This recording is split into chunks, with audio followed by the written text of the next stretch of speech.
PoK की जहां लाखों की भीड़ सेना और सरकार के अत्याचार के खिलाफ सड़कों पर उतर आई है, लेकिन मुनीर की हत्यारी फौज अब फॉल्स फ्लैग ऑपरेशन का सहारा लेकर पीओके में आजादी के इस आंदोलन को डिरेल करने में लगी है। झूठ तो उनका सिग्नेचर है पाकिस्तान की फौज का, लेकिन पहले पीओके में जॉइंट अवामी एक्शन कमेटी यानी JAAC की तरफ से निकाले गए उस लॉन्ग मार्च की पूरी डिटेल, जिसमें मुनीर की सेना अब हर तरफ से घिर चुकी है, जिसे मुजफ्फराबाद लॉन्ग मार्च कम आजादी मार्च ज्यादा कहा जा रहा है, जिसमें सेना और सरकार के खिलाफ विद्रोह है और पाकिस्तान के कब्जे से मुक्ति पाने का जुनून। इस आंदोलन में बड़ी संख्या में महिलाएं और बच्चे भी शामिल हुए हैं। पीओके में आज सड़कें वॉर जोन में तब्दील हो गईं, पहले लाठियां चली, फिर गोलियां दागी गईं। पीओके में यह आक्रोश पिछले 1.5 महीने से दिख रहा था, लेकिन आज 15 जुलाई को पूरा पीओके आजादी के नारों के साथ सड़कों पर आ गया। रावलकोट से मुजफ्फराबाद तक यानी 105 किलोमीटर तक की रेंज में लोगों ने अपना विरोध जताया। पुरानी 38 मांगों में से 2 विशेष मांगों को लेकर अवामी कमेटी का प्रदर्शन हुआ, जिसमें शरणार्थियों के लिए आरक्षित 12 सीटों का मुद्दा सबसे ज्यादा गर्म है। ये शरणार्थी कश्मीर से जुड़े होने का दावा करते हैं, लेकिन पाकिस्तान के दूसरे हिस्से में रहते हैं। इसके अलावा अफसरों मंत्रियों के फायदे खत्म करने की मांग भी अब तक अनसुनी, जिसे लेकर पीओके में इस बार भारी आक्रोश देखने को मिला। प्रदर्शन के डर से मुजफ्फराबाद में धारा 144 लागू है। उसके बाद यह हालात, किसी भी रैली या सभा पर प्रतिबंध लगाया गया। 20,000 पाकिस्तानी रेंजर्स को तैनात किया गया। JAAC का मुख्य कार्यालय भी सील कर दिया गया। बीते 48 घंटे से पीओके में स्कूल, कॉलेज, बाजार, सूचना फैलाने के सारे तंत्र, यहां तक कि इंटरनेट सेवाएं भी बंद हैं। इसके बावजूद भी मुनीर पीओके की तस्वीरों को दुनिया के सामने लाने से नहीं रोक पा रहे हैं।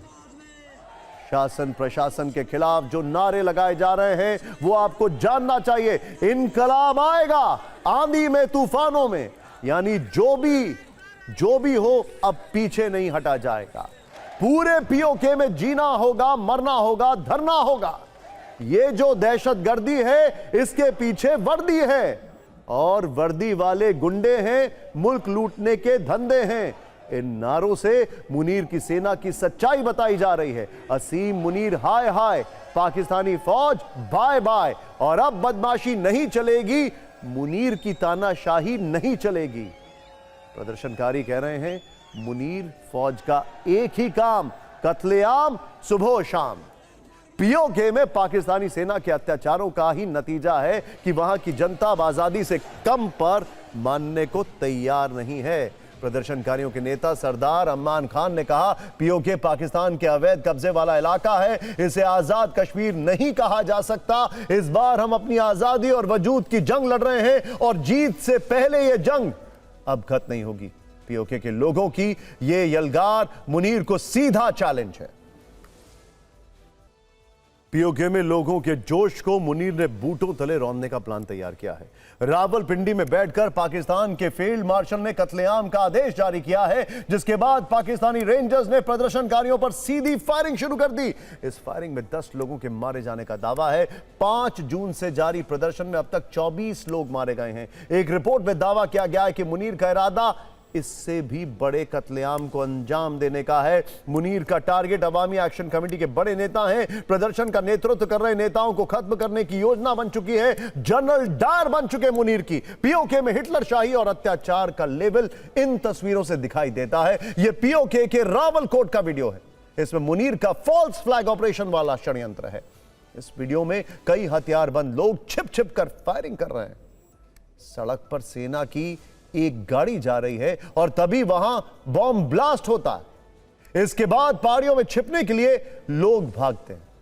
यह ड्रोन वीडियो पाकिस्तानी सेना की ISPR ने जारी किया है। इस फायरिंग में पाकिस्तानी रेंजर्स के नायक इम्तियाज अली की मौत हो गई, जबकि 5 अन्य सुरक्षाकर्मी घायल हो गए। इस घटना पर सवाल उठ रहे हैं, पाकिस्तानी सुरक्षा बलों ने हमलावरों के खिलाफ तत्काल कार्रवाई करने के बजाय घटना का ड्रोन फुटेज क्यों जारी किया?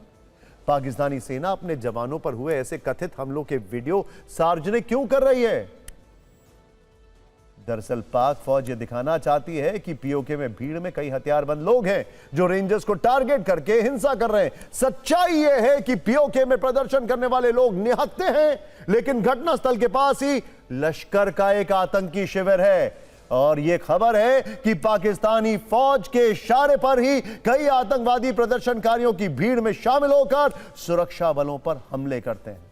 यानी पाकिस्तान की फौज माहौल बिगाड़कर प्रदर्शनकारियों पर बल प्रयोग करने का मौका ढूंढ रही थी, लेकिन लड़ाई इस बार पाक फौज वर्सेस पीओके की लेडीज ब्रिगेड और बच्चों के बीच भी है। इस बार सभी मिलकर फौज को ललकार रहे हैं, सड़कों पर ढाल बनकर खड़े हैं, शांति और अमन की अपील कर रहे हैं। पीओके के रावलकोट में यह लॉन्ग मार्च सुबह से निकला हुआ था। सड़कों पर भारी भीड़ थी। रावलकोट से लेकर मुजफ्फराबाद तक सरकार सेना के विरुद्ध माहौल गर्म था। ये सारी तस्वीरें हमने आपको अभी दिखाई, लेकिन अब से थोड़ी देर पहले एक बड़ा अपडेट आया। मुजफ्फराबाद चलो मार्च को फिलहाल 21 जुलाई तक के लिए वापस ले लिया गया है। यानी जो भी प्रदर्शनकारी इस इलाके में सड़कों पर उतरा हुआ था वहां से वापस हो रहा है। जेएसी नेताओं ने कहा है कि पाकिस्तान सरकार को उनकी मांगों पर कार्रवाई के लिए 21 जुलाई तक का अंतिम मौका दिया जा रहा है। इस अवधि में कोई ठोस कदम नहीं उठाया गया तो पूरे पीओके में बड़े पैमाने पर आंदोलन और लॉन्ग मार्च दोबारा शुरू हो जाएगा।